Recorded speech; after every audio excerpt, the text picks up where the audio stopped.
Hi guys, welcome to my YouTube channel. ಇವತ್ತು KPTCL ಒಂದು ಮತ್ತೊಂದು ಬಿಗ್ ಅಪ್ಡೇಟ್ ಅಂತಲೇ ಹೇಳ್ಬೋದು ಬಂದಿದೆ.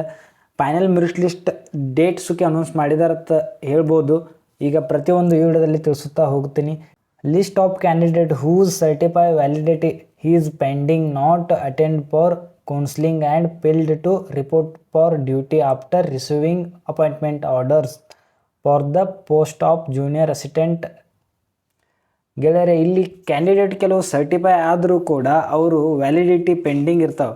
ಸೊ ಅವರು ಅಟೆಂಡ್ ಆಗಿಲ್ಲ ಕೌನ್ಸಿಲಿಕ್ಕೆ. ಸೊ ಅದನ್ನೀಗ ಅವರು ಮತ್ತಷ್ಟು ದಿನಗಳ ಕಾಲ ಅವರಿಗೆ ಅಪ್ಡೇಟ್ ಮಾಡೋಕೆ ಕೊಟ್ಟಾರೆ. ಡೇಟ್ಸಕ್ಕೆ ಅವ್ರಿಗೆ ಕೊಟ್ಟಾರೆ, ಅವರು ಹೋಗ್ತಿಲ್ಲ.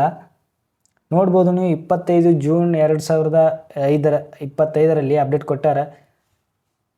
ವಿಷಯ ಏನಪ್ಪ ಅಂದ್ರೆ, ಕಿರಿಯ ಸಹಾಯಕ ಹುದ್ದೆಗೆ ಆಯ್ಕೆಯಾಗಿ ನೇಮಕಾತಿ ಆದೇಶ ಪಡೆಯಲು ಕೌನ್ಸಿಲಿಂಗ್ಗೆ ಗೈರು ಹಾಜರಾಗಿರುವಂಥ ನಿಗದಿತ ಅವಧಿ ಒಳಗೆ ಮೂಲಕ ದಾಖಲೆಗಳ ನೈಜತೆ ದೃಢೀಕರಣ ಸ್ವೀಕಾರಗೊಳ್ಳದೆ ಇರುವ ಮತ್ತು ನೇಮಕಾತಿ ಆದೇಶ ಸ್ವೀಕರಿಸಿ ಕರ್ತವ್ಯಕ್ಕೆ ವರದಿ ಮಾಡಿಕೊಳ್ಳದೇ ಇರುವ ಅಭ್ಯರ್ಥಿಗಳ ಬಗ್ಗೆ. ಅಂದರೆ ಇಲ್ಲಿ ಪ್ರತಿಯೊಬ್ಬರು ಕೆಲವಷ್ಟು ಜನಗಳು ಆಯ್ಕೆ ಆಗಿದ್ದಾರೆ, ಆದರೂ ಅವರು ಕೌನ್ಸಿಲಿಂಗ್ ಬಂದಿರಲ್ಲ, ಗೈರು ಹಾಜರಾಗಿರ್ತಾರೆ. ಅಂಥ ವಿದ್ಯಾರ್ಥಿಗಳಿಗೆ ನೈಜತೆ ದೃಢಕರವಾಗಿ ಸ್ಥಿರಗೊಳಿಸಬೇಕಂತಂದು ನೇಮಕಾತಿ ಆದೇಶ ಸ್ವೀಕರಿಸ್ತಾರೆ. ಮತ್ತೊಮ್ಮೆ ಅಂಥ ಅಭ್ಯರ್ಥಿಗಳು ಉಲ್ಲೇಖ ಏನದ ಅಂದ್ರೆ, ನಿಗಮದ ಉದ್ಯೋಗ ಪ್ರಕಟಣೆ ಸಂಖ್ಯೆ ಕೊಟ್ಟ KPTCL 2021-22 ಆ ವೇಳೆಯಲ್ಲಿರುವಂಥ ಒಂದು ಅಭ್ಯರ್ಥಿಗಳು ಇದ್ದುದು. ದಿನಾಂಕ ಆ ಡೇಟಿಗೆ ಇವ್ರದ್ದು ಕೌನ್ಸಿಲಿಂಗ್ ಇತ್ತಂದ್ರೆ 1/2/2022. ಹಾಗೆ ಕಿರಿಯ ಸಹಾಯಕ ಹುದ್ದೆಗಳ ಅಂತಿಮ ಆಯ್ಕೆ ಪಟ್ಟಿ ಅಧಿಸೂಚನೆ ಸಂಖ್ಯೆ ಇರುವುದು KPTCLದು 29/5/2024. ನೀವೇ ನೋಡ್ಕೋಬೋದು, 3 months ಇಲ್ಲಿ ಗ್ಯಾಪ್ ಅದ. ನಮ್ಮದು ಈಗ 2024 ಕೂಡ ಹಿಂಗೆ ಆಗ್ತದೆ. ಸೊ ಈಗ ಇದರದ ಬಗ್ಗೆ ತಿಳಿದುಕೊಳ್ಳೋಣ. ನೇಮಕಾತಿ ಆದೇಶ ಪಡೆಯಲು ಹಾಗೂ ಸ್ಥಳ ನಿಯೋಜಿತವಾಗಿ ಕೌನ್ಸಿಲಿಂಗಿಗೆ ಹಾಜರಾಗುವಂತೆ ತಿಳಿಸಿ ಹೊರಡಿಸಿರುವ ಅಧಿಸೂಚನೆ ದಿನಾಂಕ 20/7/2024 ಮತ್ತು 2/8/2024.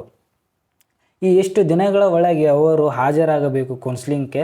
ಆದರೆ ಇಲ್ಲಿ ಪ್ರತಿಯೊಬ್ಬರು ಏನು ಮಾಡಿದ್ದಾರೆ ಅಂದರೆ, ಅವ್ರು ತಮ್ಮದೇ ಆದಂಥ ಒಂದು ಮಾರ್ಗದಲ್ಲಿ ಹೋಗುತ್ತಾ ಅವರು ಕೌನ್ಸಿಲಿಂಗ್ ಅಟೆಂಡೇ ಆಗಿಲ್ಲ. ಸೊ ಅವ್ರಿಗೆ ಮತ್ತಷ್ಟು ದಿನಗಳ ಕಾಲಾವಕಾಶ ಕೊಟ್ಟು ಅವರನ್ನು ಮತ್ತೆ ಕಿರಿಯ ಸಹಾಯಕ ಹುದ್ದೆಗಳಿಗೆ ಆಯ್ಕೆ ಮಾಡ್ಕೋಬೇಕಂತ ಅವ್ರಿಗೆ ಮತ್ತಷ್ಟು ಡೇಸ್ ಕೊಟ್ಟು ಅವರಿಗೆ ಪುನಃ ಕರೀತಿದ್ದಾರೆ.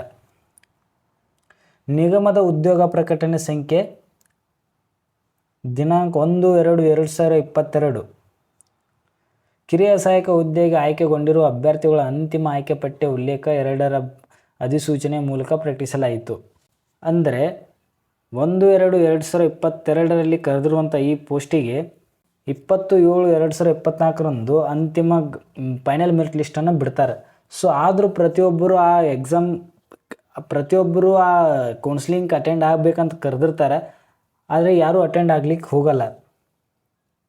ಆಯ್ಕೆ ಹೊಂದಿದ್ದ ಅಭ್ಯರ್ಥಿಗಳ ಪೈಕಿ ಕೆಲವು ಅಭ್ಯರ್ಥಿಗಳು ಪೊಲೀಸ್ ಪೂರ್ವ ಚರಿತ್ರಾ ವರದಿ ಅಂದರೆ ಪೊಲೀಸ್ ರಿಪೋರ್ಟ್ ಅಂತ ಬರ್ತದಲ್ರಿ, ಅದು ಜಾತಿ ಮೀಸಲಾತಿ ಸಿಂಧುತ್ವ ಪ್ರಮಾಣ ಪತ್ರ, PUC ಅಂಕಪಟ್ಟಿಗೆ, ನೈಜತೆ ಇತರೆ ಸಮಾನತೆ ಮೀಸಲಾತಿ ಪ್ರಮಾಣ ಪತ್ರಗಳು ನೈಜತೆ ಶೈಕ್ಷಣಿಕ ಪ್ರಾಧಿಕಾರಿಗಳಿಂದ ಈವರೆಗಿನ ನಿಷ್ಕೃತಗೊಂಡಿರುವುದಿಲ್ಲ. ಇಂಥ ಅಭ್ಯರ್ಥಿಗಳಿಗೆ ಇದುವರೆಗೂ ನೇಮಕಾತಿ ಆದೇಶ ಜಾರಿಗೊಳಿಸಿರುವುದಿಲ್ಲ. ಸೊ ಅವ್ರದ್ದು ಯಾವುದೇ ಒಂದು ಪೊಲೀಸ್ ರಿಪೋರ್ಟ್ ಆಗಿರ್ಬೋದು, ಜಾತಿ ಮೀಸಲಾತಿಯಲ್ಲಿ ಸಿಂಧುತ್ವ ಹೊಂದಿದೇ ಇರ್ಬೋದು, ಇಂಥ ಅಭ್ಯರ್ಥಿಗಳನ್ನು ಅವ್ರು ಕೌನ್ಸಿಲಿಂಗಿಂದ ಹೊರಗಿಟ್ಟಿರ್ತಾರೆ. ಅಂಥ ವ್ಯಕ್ತಿಗಳಲ್ಲಿ ಕಿರಿಯ ಸಹಾಯಕ ನಾನ್ ಕಲ್ಯಾಣ ಕರ್ನಾಟಕದವರು ಎಷ್ಟು ಜನ ಅದಾರ ಅಂದರೆ, ಟೋಟಲ್ ಆಗಿ 30 ಜನ ಅದಾರ. ಅಂದರೆ 30 ಜನಗಳಲ್ಲಿ ಒಬ್ಬರು ಕೂಡ ಅಟೆಂಡ್ ಆಗಿಲ್ಲ ಕೌನ್ಸಿಲಿಂಗ್ಗೆ. ನೈಜತೆ ಸಿಂಧುತ್ವ ಸ್ವೀಕರಿಸದ ಅಭ್ಯರ್ಥಿಗಳು ಅಂದರೆ, ಇಲ್ಲಿ ನೈಜತೆ ಸಿಂಧುತ್ವವನ್ನು ಈಗ ಈ ಅಪ್ಡೇಟ್ ಯಾಕೆ ಕೊಡ್ತಿದ್ದಾರಪ್ಪ ಅಂದ್ರೆ, ನಮ್ಮಲ್ಲಿ ಯಾವುದೇ ರೀತಿ ಒಂದು ಈಗ 2024 ಕರೆದಿರುವಂಥ ನೋಟಿಫಿಕೇಶನ್ KPTCLದು ಜೂನಿಯರ್ ಸ್ಟೇಷನ್ ಅಟೆಂಡರ್ ಆಗಿರ್ಬೋದು, ಪವರ್ ಮ್ಯಾನ್ ಆಗಿರ್ಬೋದು. ಸೊ ಅವರು ಈ ತಪ್ಪುಗಳು ಮಾಡದೇ ಇರಲಿ ಅಂತ ಇವರು ಅಪ್ಡೇಟ್ ಕೊಟ್ಟಿದ್ದಾರೆ. ಅಂದರೆ ಇವ್ರಿಗೆ ಕಾಲಾವಕಾಶ ಐತಿ ಒಂದು 10 days ಇನ್ನು. ಸೊ ಹಾಗೆ ನಿಮಗೂ ಕೊಡ್ಬೋದು. ಇಲ್ಲಿ ನೋಡ್ಬೋದು ಪ್ರತಿಯೊಬ್ಬರು ಕಲ್ಯಾಣಕ್ಕೆ ನಾನ್ HKದವ್ರದ್ದು ಇದು 30 ಪೀಪಲ್ಸ್. ಅವು ಪೊಲೀಸ್ ರಿಪೋರ್ಟ್ ಆಗಲಿ ಸಿಂಧುತ್ವ ಆಗಲಿ ಯಾವುದೂ ಅಪ್ಡೇಟೇ ಕೊಟ್ಟಿಲ್ಲ. ಅವ್ರ ಅಪ್ಲಿಕೇಶನ್ ನಂಬರ್ ಕೂಡ ಅದ. ಮತ್ತು ಇನ್ನೊಂದು ಕಲ್ಯಾಣ ಕರ್ನಾಟಕ ಮತ್ತು ನಾನ್ ಕಲ್ಯಾಣ ಕರ್ನಾಟಕ ಅಂತ ನಿಮ್ಗೆ ಗೊತ್ತದ, ಡಿವೈಡ್ ಆಗ್ತಾವೆ. ಈ ಕಿರಿಯ ಸಹಾಯಕ ಅದು ಸ್ಟೇಷನ್ ಅಟೆಂಡರ್ ಆತವೆ. ಕಿರಿಯ ಸಹಾಯಕ ಕಲ್ಯಾಣ ಕರ್ನಾಟಕದವರು 2 ಅದಾರ. ಈ ಕೌನ್ಸಿಲಿಂಗ್ ಪ್ರಕ್ರಿಯೆಗೆ ಗೈರು ಹಾಜರಾಗಿರುವ ಅಭ್ಯರ್ಥಿಗಳು ಎಷ್ಟು ಜನ ಅದಾರ ಅಂದ್ರೆ ಟೋಟಲ್ ಆಗಿ 16 ಜನಗಳು ಅದಾರ. 16 ಜನನು ಕೌನ್ಸಿಲಿಂಗ್ಗೆ ಅಟೆಂಡೇ ಆಗಿಲ್ಲ. ಮತ್ತು ಸೆಲೆಕ್ಟ್ ಹೆಂಗೆ ಆಗ್ತಾರೆ ಇವರು? ಕೌನ್ಸಿಲಿಂಗೇ ಹೋಗಲಿಲ್ಲ ಅಂದರೆ ಮತ್ತು ಸೆಲೆಕ್ಟ್ ಆಗುವುದಿಲ್ಲ. ಸೊ ಪ್ರತಿಯೊಬ್ಬರು ಈ ತಪ್ಪುಗಳು ಮಾಡಬೇಡಿ. ನಿಮ್ಮ ಸಿಂಧುತ್ವ ಆಗಲಿ ಪ್ರತಿಯೊಂದು ಅವ್ರು ಚೆಕ್ ಮಾಡ್ಲಿಕ್ಕೆ ಸಾಧ್ಯನೇ ಅದ. ಸೊ ಆದಷ್ಟು ಎಲ್ಲರೂ ಅಪ್ಡೇಟ್ ಇರಿ. ನೇಮಕಾತಿಯ ಆದೇಶ ಪಡೆದು ಕರ್ತವ್ಯಕ್ಕೆ ವರದಿ ಮಾಡಿಕೊಳ್ಳದ ಅಭ್ಯರ್ಥಿಗಳು.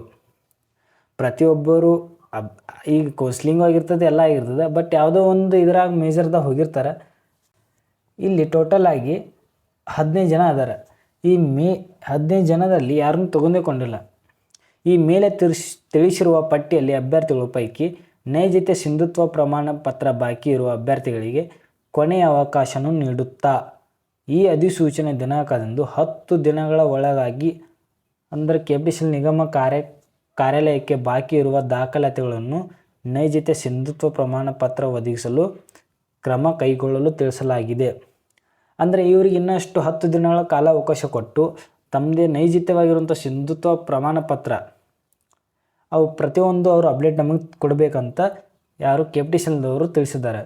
ಕೌನ್ಸಿಲಿಂಗ್ ಪ್ರಕ್ರಿಯೆಗೆ ಗೈರು ಹಾಜರಾದ ಅಭ್ಯರ್ಥಿಗಳು ಸಹಕಾರಗಳೊಂದಿಗೆ ಈ ಅಧಿಸೂಚನೆ ದಿನಾಂಕದಂದು 10 ದಿನಗಳ ಒಳಗಾಗಿ ನಿರ್ದೇಶಕರು ಆಡಳಿತ ಮತ್ತು ಮಾನವ ಸಂಪನ್ಮೂಲ ನಿಗಮ ಕಾರ್ಯಾಲಯಕ್ಕೆ KPTCL ಕಾವೇರಿ ಭವನ ಬೆಂಗಳೂರು ಇವರಿಗೆ ಖುದ್ದಾಗಿ ಮನವಿಯನ್ನು ಸಲ್ಲಿಸಿದಲ್ಲಿ ಮನವಿಯನ್ನು ನಿಯಮಾನುಸಾರವಾಗಿ ಪರಿಶೀಲಿಸುವುದು. ನಿಗದಿತ ಸಮಯದೊಳಗೆ ನೈಜತೆ ಸಿಂಧುತ್ವ ಪ್ರಮಾಣ ಪತ್ರ ಒದಗಿಸಲು ಕ್ರಮ ಕೈಗೊಳ್ಳಲು ಹಾಗೂ ಕೌನ್ಸಿಲಿಂಗ್ ಪ್ರಕ್ರಿಯೆಗೆ ಹಾಜರಾಗಲು ಕ್ರಮವಹಿಸಿದ್ದ ಅಭ್ಯರ್ಥಿಗಳನ್ನು ರದ್ದುಗೊಳಿಸಲಾಗುವುದು. ನೇಮಕಾತಿ ಆದೇಶ ಪಡೆದು ಈವರೆಗೂ ಕರ್ತವ್ಯಕ್ಕೆ ವರದಿ ಮಾಡಿಕೊಳ್ಳದೇ ಇರುವ ಅಭ್ಯರ್ಥಿಗಳನ್ನು ರದ್ದುಗೊಳಿಸಲಾಗುವುದು. ಈಗ ಕೌನ್ಸಿಲಿಂಗ್ ಆಗಿರ್ತದೆ, ಸಿಂಧುತ್ವವನ್ನು ಮುಗಿದಿರ್ತದೆ, ಅಂಥ ವ್ಯಕ್ತಿಗಳು ಏನಾಗಿರ್ತಾರೆ ಒಂದು ಡ್ಯೂಟಿಗೆ ಹಾಜರಾಗಿರಲ್ಲ. ಸೊ ಅಂಥ ವ್ಯಕ್ತಿಗಳನ್ನು ರದ್ದು ಮಾಡುತ್ತಾ ಹೇಳಿ ತಿಳಿಸಿಬಿಟ್ಟಿದ್ದಾರೆ ಇಷ್ಟೇ.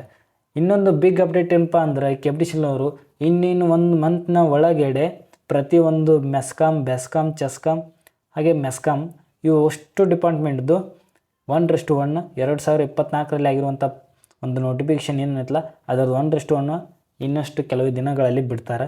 ಸೊ ಪ್ರತಿಯೊಬ್ಬರು ಈ ವಿಡಿಯೋನ ಶೇರ್ ಮಾಡಿ, ಸಬ್ಸ್ಕ್ರೈಬ್ ಮಾಡ್ಕೊರಿ.